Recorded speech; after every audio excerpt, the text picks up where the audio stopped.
ठीक है, अब चलिए दूसरा देखिए। अभी आपका आ गया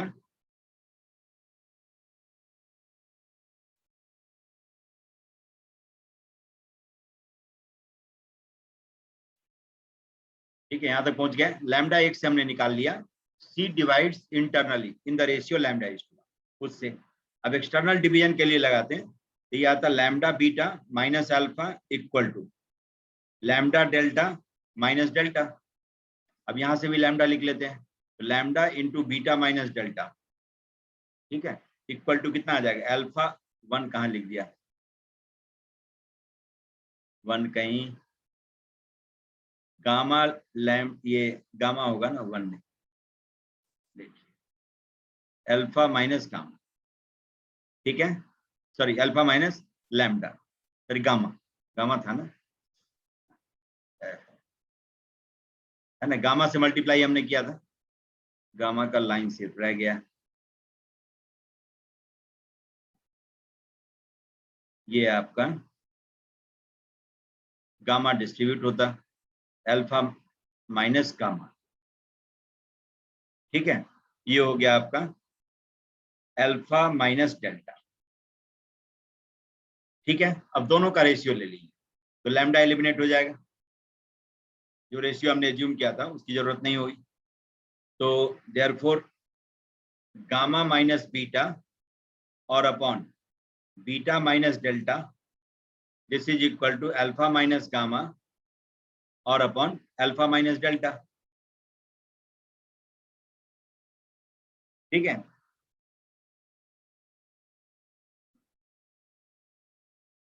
ठीक है, दोनों का रेशियो हमने ले लिया, तो आपका लैम्डा एलिमिनेट हो गया, लैम्डा एलिमिनेट हो गया।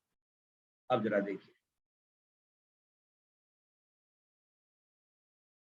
ये gamma minus beta, beta minus delta, alpha minus gamma और अल्फा माइनस डेल्टा,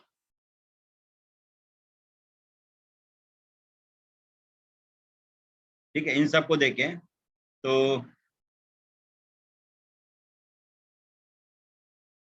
और अल्फा बीटा, अच्छा रूट भी तो दिया था, उसको तो देख ही नहीं पा रहे, हाँ, alpha beta roots of this equation, है ना। तो अल्फा बीटा मतलब अल्फा प्लस बीटा आप यहाँ से लिख सकते हैं, इसका यूज कर सकते हैं -2h/a, और alpha into beta will be v/a, बिल्कुल सही बात।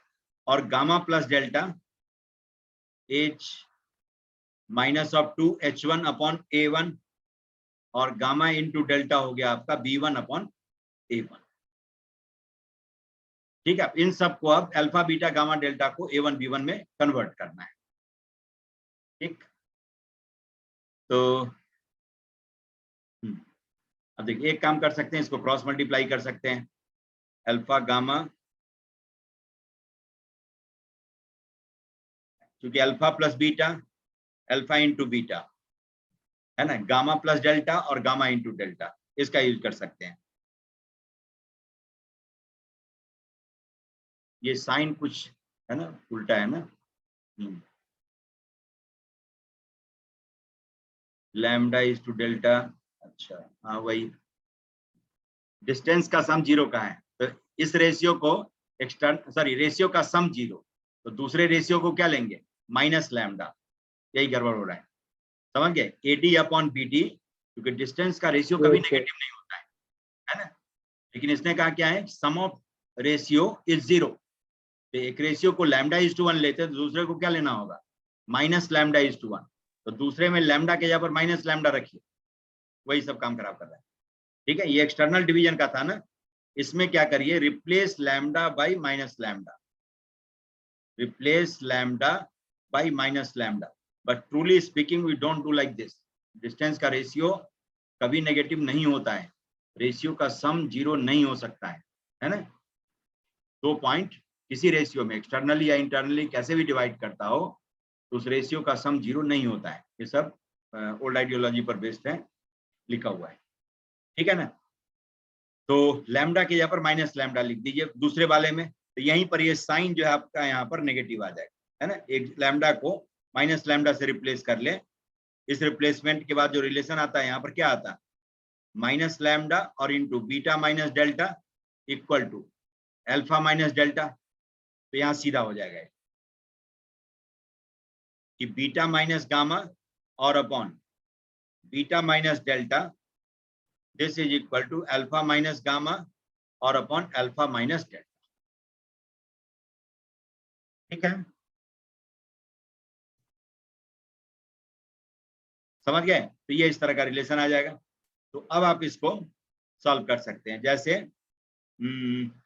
या तो क्रॉस कर लीजिए, अल्फा माइनस डेल्टा और beta minus gamma, beta minus gamma. अब उन सारे वैल्यूज को रखेंगे, ये अपने आप आ जाएगा। या क्वाड्रेटिक थोड़ा पढ़ लेंगे तो और कुछ सिखा दूंगा। अल्फा माइनस, ये सब क्वेश्चन ऐसा नहीं है इंडिपेंडेंटली इसी से सॉल्व करना है, इसमें लाइन तो रह गई वहीं पर। अब जो है, अब सिर्फ क्वाड्रेटिक का काम है।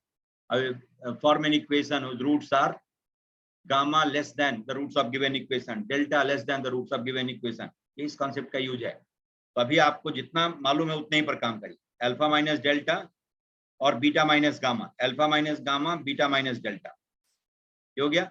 अब दोनों को मल्टीप्लाई कर लीजिए, अल्फा बीटा है ना, alpha into beta minus alpha gamma minus beta delta, gamma delta cancel होगा है ना, और अल्फा बीटा भी कैंसिल होगा, प्लस गामा डेल्टा, ये हो गया आपका alpha beta minus alpha delta minus of beta gamma है ना, और प्लस ऑफ गामा डेल्टा, हो गया। देखिए अल्फा बीटा गया, गामा डेल्टा गया, कैंसिल हो गया है ना। अब अल्फा वाले को एक साइड करिए, अल्फा वाले को एक साइड और बीटा वाले को दूसरे साइड, तो या सबको एक साइड ही ले आइए। तो alpha into delta minus gamma और माइनस बीटा और इंटू डेल्टा माइनस गामा, ठीक है, equal to 0,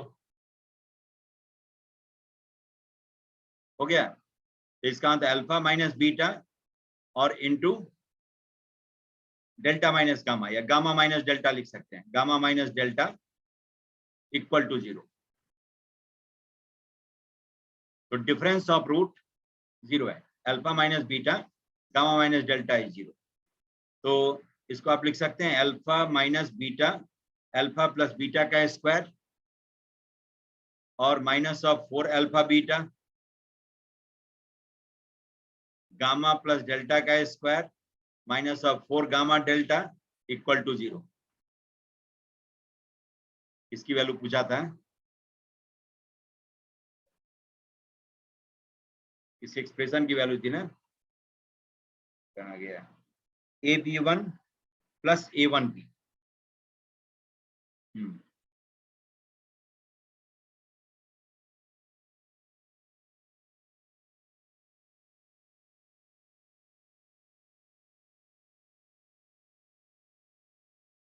AB1 plus A1B,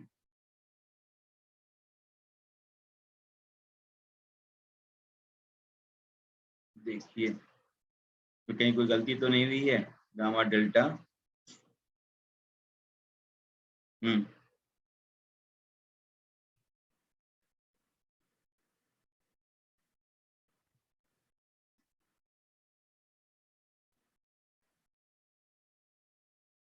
alpha, एक मिनट रुकिए, इसको लैम्डा रेशियो, हाँ, या नहीं तो लैम्डा को ये यही रहने दिया,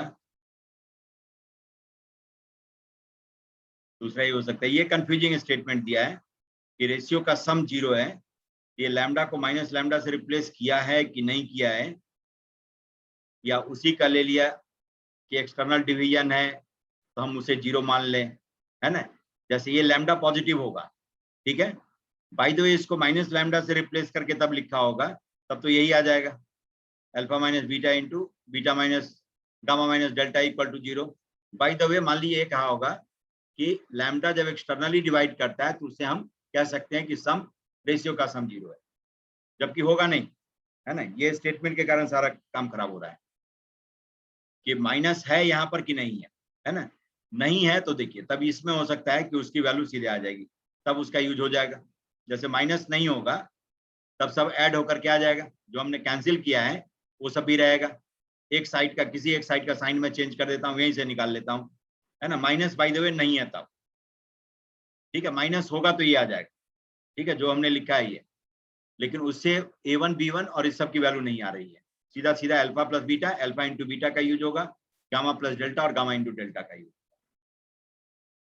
ठीक है, बाय द वे मान लीजिए साइन चेंज होगा, तब देखता हूं मैं क्या क्या आता है कि अल्फा बीटा एक किसी एक साइड का साइन चेंज कर देता हूं, तो minus alpha beta plus alpha gamma plus beta delta और माइनस गामा डेल्टा। ठीक है, इक्वल टू कितना आ जाएगा, alpha beta minus alpha delta minus beta gamma and plus gamma delta. हो गया, अल्फा बीटा गामा डेल्टा सबको उधर ले आइए, माइनस सारे माइनस को प्लस कर दिए, तो अल्फा और इनटू अल्फा गामा और alpha delta, alpha into gamma plus delta plus beta into gamma plus delta, ये हो गया। और इस साइड में हो जाएगा 2 times alpha beta plus gamma delta.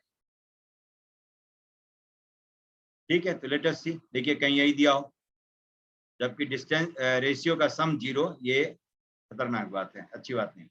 Alpha beta plus gamma delta. ठीक है, अब अल्फा बीटा को यूज करिए, माइनस बी बाई ये सारा डेटा अपने पास में है। Alpha beta, alpha plus beta कितना है, माइनस 2h बाई ए, और गामा प्लस डेल्टा तो माइनस माइनस तो प्लस हो जाएगा, 4h1 by a1, 4h1 by a1। और ये आ गया 2 टाइम्स अल्फा बीटा और plus gamma delta. Alpha beta देखिए बी बाई ए प्लस क्या है b1 बाई a1, 1 होगा, b1 बाई a1। ठीक है, अब इसको सॉल्व कर लीजिए, ये आ जाएगा 2h1 इक्वल टू, यही शायद हो सकता है दिया हो, a1b प्लस ab। इस तरह का है कुछ, 2h1 है तो यही दे रहा होगा। Yes sir. ये दिया है, यस सर। देखना कितना खराब काम करता है। अब बताइए कि ये लैम्डा प्लस 1, लैम्डा और लैम्डा का सम कभी 0 होगा? कभी नहीं हो सकता। डिस्टेंस का रेशियो हमने लिखा है AD अपॉन तो BD। सर हमने ये AD साइन हटा अपॉन क्यों लिया सर?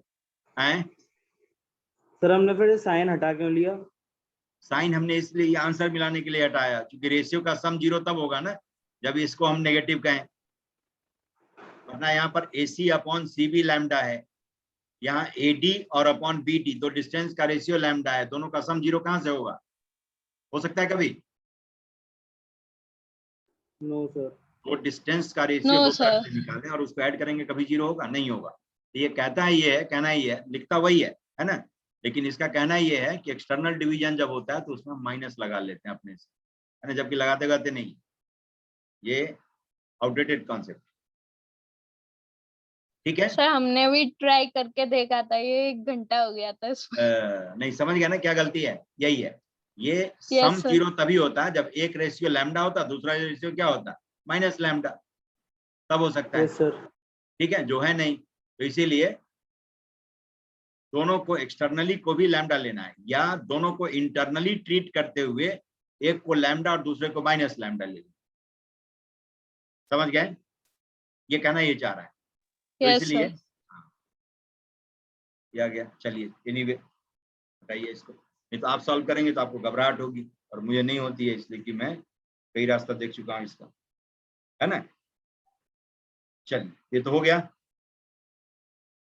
लक्षिता के सवाल खत्म।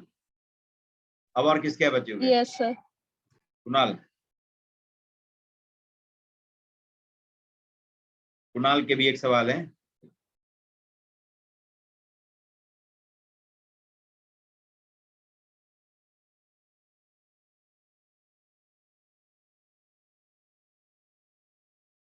ठीक है, देखिए P3,1, P है आपका 3,1 एक पॉइंट, Q है आपका 6,5 और R कहता है X,Y। चलिए बहुत अच्छी बात, खुशी की बात। R three point such that PRQ is a right angle triangle, है ना, right angle triangle, and the area of triangle RQP is 7। बहुत अच्छी बात। देखिए पहले मैं एक सर्कल बना लेता हूं, है ना। क्यों बनाया सर्कल, उसका जवाब आपको खुद मिल जाएगा। इसका ये डायमीटर P आपका 3,1 और Q 6,5 ये ले लें। इसके सेमी सर्कल में कोई पॉइंट R लें x, y, ये ट्रायंगल राइट एंगल ट्रायंगल होगा। Yes sir. Yes sir. हमेशा होगा। समझ गए क्या है। अब आप सवाल पढ़िए और जवाब दीजिए। देखिए राइट एंगल कहता है right such that PRQ is a right angle triangle, is a right angle such that PRQ angle PRQ देना चाहिए, angle PRQ is right angle, मतलब R पर राइट एंगल बनता है, इसलिए R को हमने सर्कल पर लिया। कैसे सर्कल पर, जिसका डायमीटर P और Q, ठीक है। अब इसका एरिया कहता है 7 स्क्वायर यूनिट है। तो find the number of such points R. ये सब सर्कल पढ़ने के बाद जब करेंगे ना तो ज्यादा विजन होगा। अभी चूंकि मैंने सर्कल ड्रॉ कर दिया, आप खोजते रह जाएंगे कि क्या करूं नहीं करूं। अब जरा देखिए, ऐसे ट्रायंगल का मैक्सिमम एरिया कब होगा, जब ये R पॉइंट सेंटर के ठीक ऊपर आ जाए, नहीं यस सर। जिससे Yes, एल्टीट्यूड sir. मैक्सिमम हो जाए, क्योंकि इधर आएंगे तभी राइट Yes, एंगल ट्रायंगल बनेगा, इधर में R लेंगे तभी राइट एंगल ट्रायंगल बनेगा, है ना। R सेमी सर्कल के किसी भी पोर्शन में हो, कहीं पर भी हो, तो राइट एंगल ट्रायंगल तो बनेगा ही, लेकिन मैक्सिमम एरिया का राइट ट्रायंगल तब बनेगा जबकि ये R का लोकेशन यहाँ पर हो, जस्ट वर्टिकली अबव सेंटर, जिससे कि एल्टीट्यूड रेडियस के बराबर हो जाए। समझ गए। बेस फिक्स है PQ। अब एल्टीट्यूड मैक्सिमम कर दे तो area maximum altitude of such triangle can be CR, C capital R, है ना, ये which is equal to radius of circle, और इसका रेडियस कितना हो जाएगा PQ/2, नहीं होगा PQ/2, PQ is diameter of circle, इसका आधा रेडियस हो जाएगा, तो रूट ऑफ 6 - 3 2.5. by 2, 5/2, रेडियस हो गया 5/2, तो PQ हो गया 5, तो उसका आधा कर दें तो रेडियस, है ना, रेडियस इज 5/2, तो एरिया ऑफ ट्रायंगल कितना होगा, half maximum area is half और इनटू बेस और इनटू एल्टीट्यूड। समझ गए। तो 25/4 स्क्वायर ये मैक्सिमम एरिया है। समझ गए। और आपसे कितने एरिया का ट्रायंगल कहता है बनाने के लिए, 7। बना पाएंगे, हैं? No sir. अभी नहीं बना सकते हैं, नो सर। possible ही नहीं। ठीक है। अब इतने एरिया का ट्रायंगल कहता है तो 1, इससे कम का कहता है तो 4, 2 ऊपर और 2 नीचे।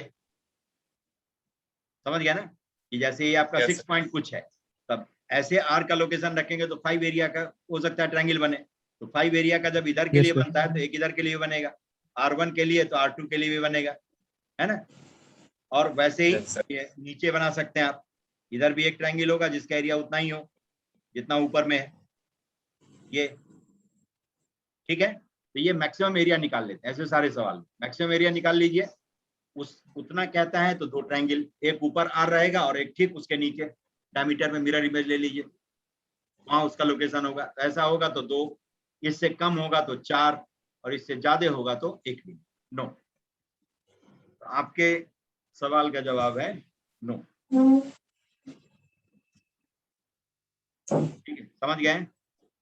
Yes sir. चलिए, और किसी के सवाल तो नहीं है, सबके नो आंसर हो गए? सर सर हाँ, सर इसमें हम थोड़ा कम, जैसे आपने बताया कम लेते तो 4 कैसे बनते। कम लेते तो 4 कैसे बनता है, ये देखिए बना दे रहा हूँ अभी। जैसे एक ट्रायंगल आपका ये है जिसका एरिया 5 स्क्वायर यूनिट है, 25/4 से कम है, तो दूसरा ट्रायंगल इधर में हो सकता है, नहीं होगा। एल्टीट्यूड ही तो रखना है, इधर एल्टीट्यूड मान लीजिए h है तो इधर भी एल्टीट्यूड h रखा जा सकता है, बेस तो सेम है। तीसरा ट्रायंगल ये हो गया, इसका एरिया उतना ही होगा, इसी का R1 का मिरर इमेज ले लीजिए डायमीटर में, R1 डैश, तो ये h है तो ये भी h होगा, नहीं होगा? अब समझ गया कि नहीं? बेस यस फिक्स है, सर। बेस फिक्स है, तो अब एल्टीट्यूड ही तो चेंज करना है। ठीक है, तो maximum altitude is radius of circle 5/2। इससे कम एल्टीट्यूड वाला ट्रायंगल बनाना है तो दो दो ऊपर बनेगा और दो नीचे बनेगा। ठीक, समझ पाए इसको कि नहीं समझ पाए? Yes sir. है ना? जैसे एक ट्रायंगल आपका ये है जिसका एरिया 5 यूनिट है, तो दूसरा ट्रायंगल ऐसा होगा जिसका एरिया 5 यूनिट ही हो। दोनों का एल्टीट्यूड सेम रखा जा सकता है, क्योंकि यहां से टॉप से राइट जाएंगे तो भी एल्टीट्यूड कम होते जाएगा, लेफ्ट जाएंगे तो भी एल्टीट्यूड कम होते जाएगा।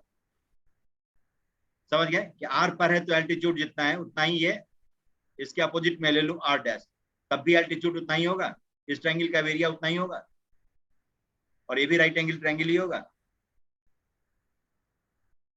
तो इतना 25/4 स्क्वायर यूनिट एरिया का कहे तो दो ट्रायंगल, उसके लिए आर का एक पोजीशन ऊपर में है और एक नीचे है।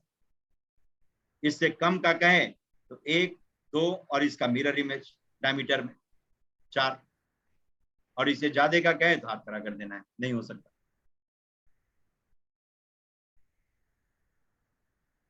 अब समझ में आया कि नहीं आया? यस सर, आ गया। आ गया। सर ये बस सर्कल से, सर्कल, सर ये क्वेश्चन सिर्फ सर्कल से मतलब सॉल्व हो सकता है, कोई और तरीका नहीं है? सर्कल से आसानी से होता है, इसीलिए बता दिया, और इसीलिए बोला कि सर्कल पढ़ने के बाद आप खुद और बहुत सारा तरीका ढूंढेंगे, है ना? नहीं तो भटकते रहेंगे, नहीं तो बहुत दिक्कत होगी। सर किसी क्वेश्चन को देख के कैसे पता चलेगा कि सर्कल बना के सॉल्व हो जाएगा? इसीलिए तो पढ़ना जरूरी होता है। नहीं, ठीक है सर। नहीं तो जो नहीं पढ़ता है वो आपसे आगे नहीं निकल जाएगा, है ना? यस सर, ठीक है। ठीक है, मान ली कल कोई अच्छा भी था तो कल हमसे खराब होगा, क्यों होगा? तो मैं मेहनत कर रहा हूँ या कर रही हूँ, ठीक है, इसीलिए मेहनत करना जरूरी होता है। समझ गए? नई नई बात सीखते जाएंगे तो अपने आप बहुतों को पीछे छोड़ते हुए चले जाएंगे। यही आपका है PRQ। और चूंकि राइट एंगल ट्रायंगल होना चाहिए, और हमें मालूम था कि सेमी सर्कल का एंगल 90 होता है, चाहे सेमी सर्कल में कहीं पर भी वो पॉइंट ले लें, तो आर तो एक वेरिएबल पॉइंट है ना, ऐसा आर पॉइंट जहां पर राइट एंगल बनता होगा और जिसमें दो वर्टेक्स फिक्स है PQ, उसका आर जो वर्टेक्स है वो जरूर एक सेमी सर्कल पर लाई करेगा। नहीं तो इसके थोड़ा भी बाहर ले लिए कहीं पर भी तो 90 डिग्री कभी नहीं बना सकते। समझ गए?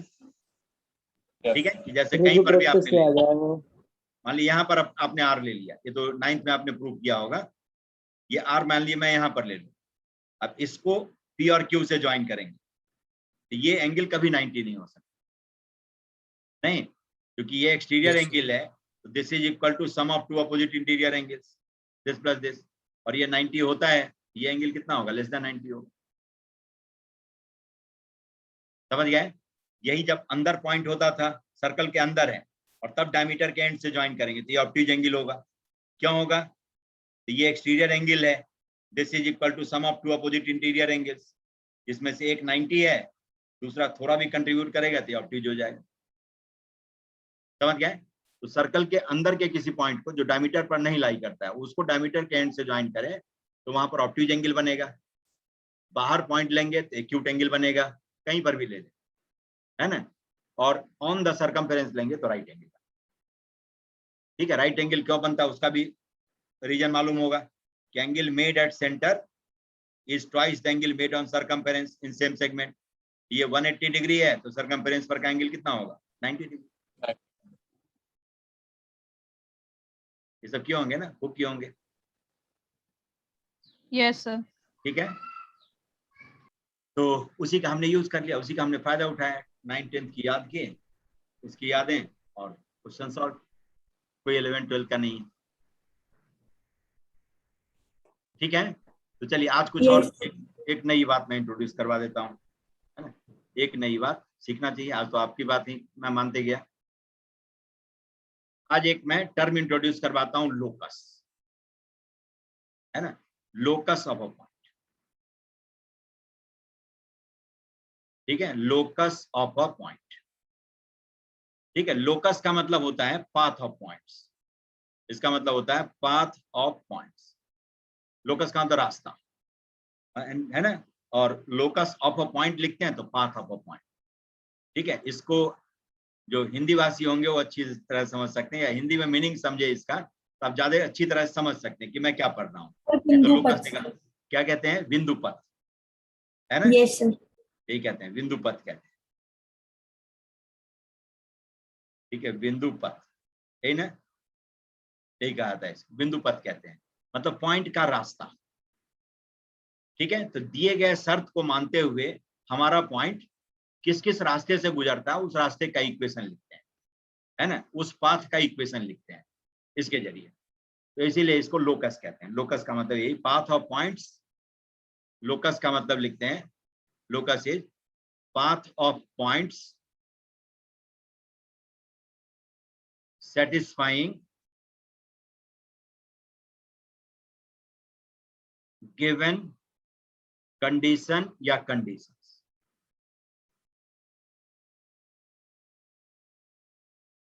ठीक है, इसको लोकस कहते हैं। तब देखिए, जैसे आपको कहता है लोकस निकालने के लिए बस 3 स्टेप में काम करना है। वो स्टेप्स मैं लिख देता हूं और इसका यूज कैसे करते हैं वो भी समय के साथ साथ बताते जा रहा हूं। जैसे for locus of a point, locus of a point, what do we do? Let us assume first, assume coordinates of point, coordinates of point whose locus is required, locus is required as alpha beta। ठीक है, कुछ अलग हटकर, या h, k, मतलब वो question का data नहीं होना चाहिए, या x1, y1, मतलब something other than data of the question, जिससे वो अलग से झलके कि मैंने उस पॉइंट का कोऑर्डिनेट लिखा है जो चल रहा है, जो मूव कर रहा है, जो वेरी कर रहा है। ठीक है, जिसका रास्ता हमें ट्रैक करना है। उसके बाद क्या करते हैं, establish relation, establish relation among alpha, beta and given constants, and given constants। दिए गए डेटा और अल्फा बीटा में, जैसे इसको मैंने बेस बनाया, इसमें रिलेशन एस्टैब्लिश करें। अल्फा और बीटा में से कम एक उस रिलेशन में होना चाहिए। दोनों का रहना जरूरी नहीं, दोनों का रहना जरूरी नहीं है, उन दोनों में से कम एक होना चाहिए। ठीक है, उसके बाद थर्ड और फाइनल स्टेप में क्या कहते हैं कि replace alpha by x and beta by y to get locus.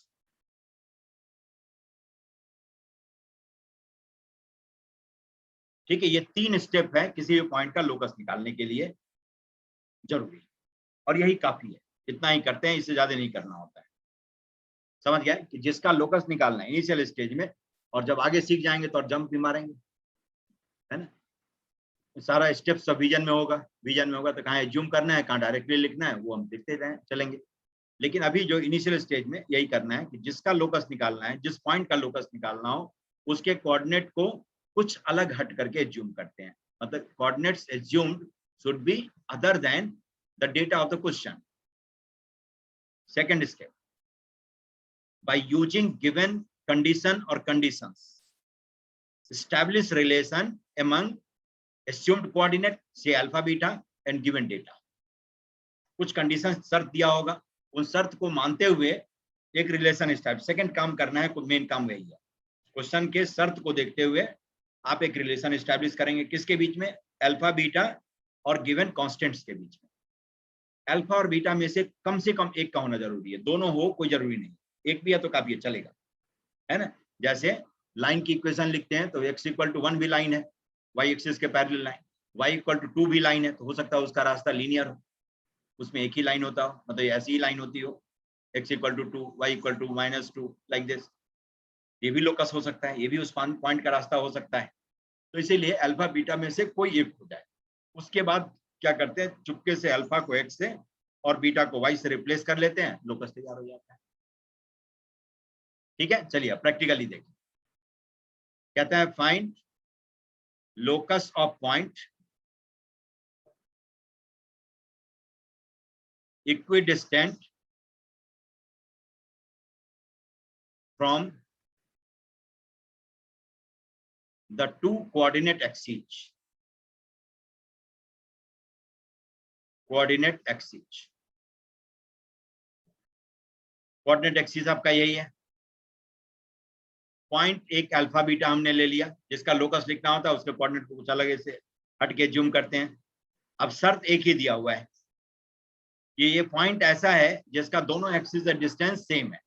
अब जरा बताइए, तो पॉइंट का बाई एक्सिस का डिस्टेंस कितना होगा? कितना लिखेंगे? होगा कितना? लिखेंगे कितना? ये सिखाया था. क्या लिखेंगे? अल्फा या और कुछ?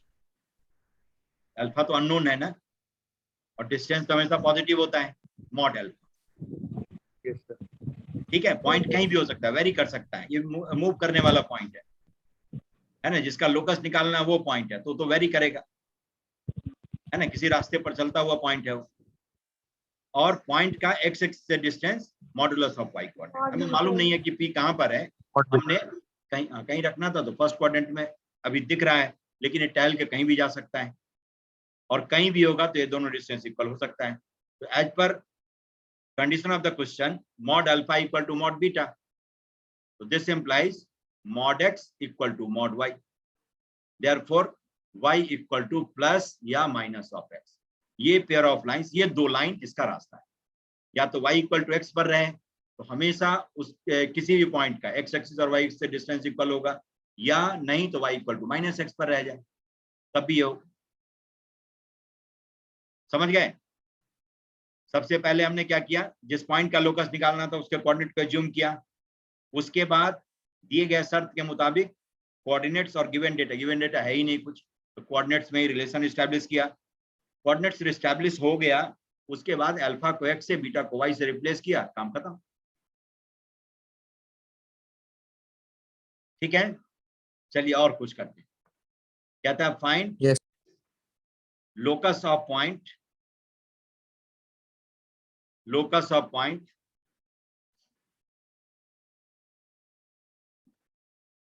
Equidistant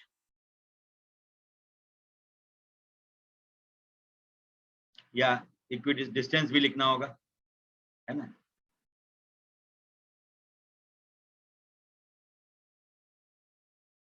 locus of point lying at a distance of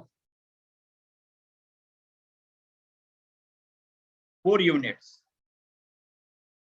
ठीक है, 4 units from a fixed point, say 2,3. समझ गए कि हमें ऐसे पॉइंट का लोकस लिखना है जो एक फिक्स्ड पॉइंट से 2,3 है, वहां से कितने डिस्टेंस पर हो? 4 यूनिट डिस्टेंस पर हो. तो चलिए एक पॉइंट P ले लेता हूं मैं, वो वेरिएबल पॉइंट है, और जिसका लोकस निकालना वही पॉइंट P है, तो उसका कोऑर्डिनेट अल्फा बीटा जूम कर लिया. शर्त ये दिया हुआ है कि CP इज 4, है ना. ये दिया हुआ है कि CP is 4.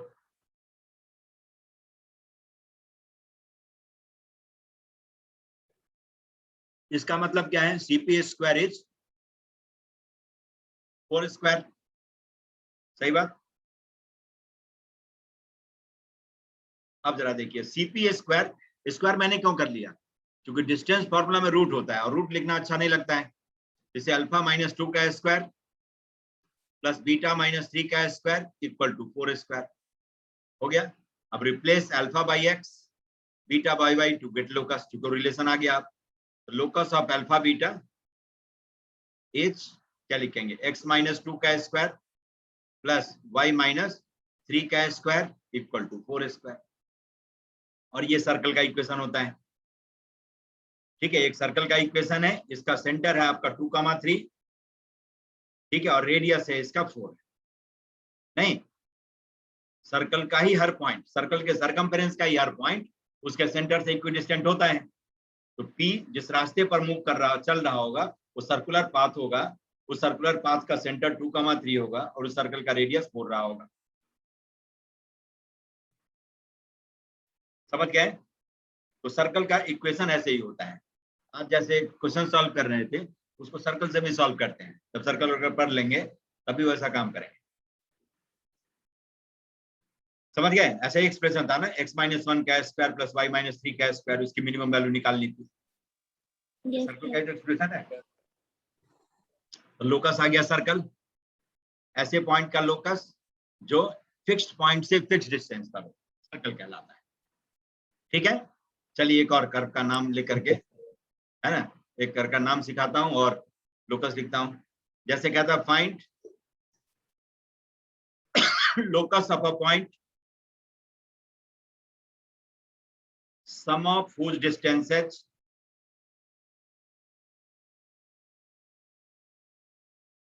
from two fixed points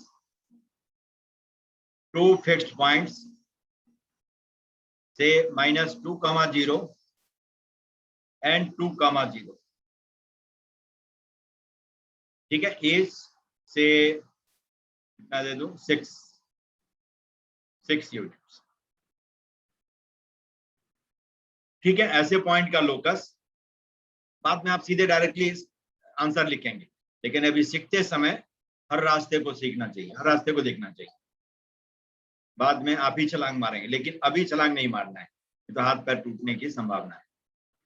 2 point दिया हुआ है आपको, -2, 0, B2, 2, 0 हो गया। शर्त के मुताबिक PA plus PB equal to कितना है, 6।